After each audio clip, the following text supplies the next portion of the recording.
business news from the Capital Region. This is Washington Business Report with ABC 7 national correspondent Rebecca Cooper. Thanks for joining us for a fresh look at business and finance in the Washington region. Coming up on today's show, staying true to your passion and purpose while still getting picked up by a big customer. Our small business spotlight gives us a taste of success. And in the roundtable, a big buy for a D.C. company in the media spotlight. Job applicants haggling over salary and turning employees into company advocates. But first, doing business in the district isn't always easy. So it's hard to convince companies to open their doors in D.C., a city known for high real estate prices, plenty of taxes, and strong competition from Maryland and Virginia. So when the Chamber of Commerce had to fill the big and fancy shoes of departing CEO Barbara Lang, they turned to a former Navy SEAL, turned lawyer, turned Google executive, with some entrepreneurial titles also to his name. Harry Wingo joins us today, President and CEO of the D.C. Chamber of Commerce, along with Dr. Clayton Lawrence, CEO of LEAP, a medical staffing firm, both here to talk about doing business in the district. Welcome to you both. Harry, we've had you on before, but you were still getting your feet wet, and you've had a year where you have had a lot of success under your belt. We want to talk to you about that. But first, I have to turn to Dr. Lawrence. Kudos. You were selected by the Chamber of the Small Businessman of the Year. Tell us what LEAP does and why you do it here in the district. Well, thank you, Rebecca. LEAP is a medical staffing firm. We employ doctors and nurses to serve our veterans at military hospitals across the U.S. I left the military in 2005, and I've been fortunate to set up my business here in Washington, D.C. after I served as the flight surgeon at the Pentagon, and after serving across this nation and abroad, I really felt that Washington, D.C. had the best climate for us to set up our business. So talk to us about the growth. What made you the Small Business of the Year here in the district? Well, in 2008, we won our first contract at Walter Reed Army Medical Center, and then with great organizations like the D.C. Chamber of Commerce, and the next few years we were able to expand to Virginia, Maryland, Georgia, Kentucky, to name a few, and as far west as California.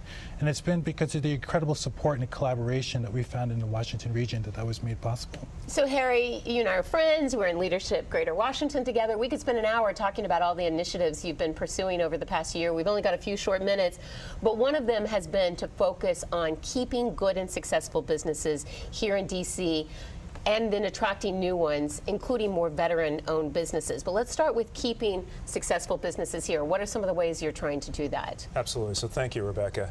And the way that the D.C. Chamber is working on that with Mayor Muriel Bowser and her economic development team is to really identify and channel the voices of all our fantastic members on how do we really remove any red tape? Harry, you always do this. You spend all your time complimenting everyone, and you never get to the meat of the real problem. I guess this is a Navy SEAL and you not wanting to admit there's a problem.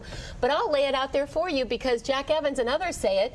You've got high taxes to deal with. You've got, like I said, high real estate prices.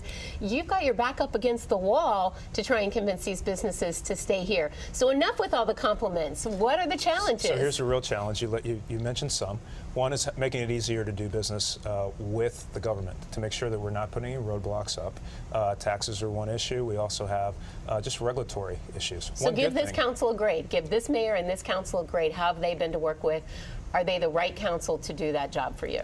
This council, I'm encouraged because they are listening. One example, Chairman Mendelson put in that we now have economic impact statements, not just fiscal impact. So that's encouraging. Before legislation goes in place, the D.C. Council is going to look at the economic impact. The business community is weighing in to say this is what we need to do on that front. I think that's a huge plus. List some of the other things that you think have been progress. Some of the others is, again, Brian Kinner, like working with the economic development team with Mayor Bowser, like we are open for business, underscoring that we would like to show Fortune 100 companies included, here's how you can move in, here's how we can counterbalance some of the higher real estate prices that we have. What's good is that we have one of the most educated workforces in the country. We have access to the universities that are here, and then people want to live in Washington, D.C. Millennials are flocking to the city. We're the #1 city for professional women. We have a great veteran workforce, and so people see the attractiveness, but yes, we have to keep any barriers to business down, and we're working on that every day. Dr. Lawrence, my friend Harry has his tough job on both ends. It's hard to attract some of the top Fortune 100 companies when they've got places like Virginia and Maryland tantalizing them with all kinds of economic incentive packages. But it's also hard to keep small businesses here because of the cost. Before this show started, we were talking, and you said, what's the downside to doing business in the district? So obviously, you're the dream candidate for the Harry Wingo sales pitch. But what is attractive to you about doing business in the district? I think culturally, we have a great climate of spirit of collaboration. The talent of the people that are here, I think, is renowned. I've just been really fortunate by some of the people like Dr. Regina Benjamin, who's President Obama's 18th Surgeon General choice, that have come to be a supporter, a mentor to help our business and foundation get off the ground. And the Honorable Mayor Muriel Bowser has also been a really great advocate. How would you rate the bureaucracy, though? You're a military guy. You want things to happen, get it done, but you're used to having to deal with rules. Too much bureaucracy, too many rules in the district, or is the porridge just right? I'm a fighter. It's the determination that gets any business such as ours through. And I think if you've got the strong will and the tenacity, you can succeed here, but it takes work. Harry, we've only got a minute left, and like I said, we could talk for an hour about things you want to do to draw foreign investment and other things like that more to the district. But you've also been promoting this whole idea of an ecosystem of innovation. Yes. Like I said, we've only got about a minute left, but describe to me your concept of the ecosystem of innovation that you're building here in the district. It's a creative economy that includes things like cybersecurity. We can underscore that. We have great talent, but we were trying to do a shift from just national security type work and realizing that the same talented professionals can move over and providing work and doing things on projects like how do you secure mobile phone payment systems. DC should be leading on that.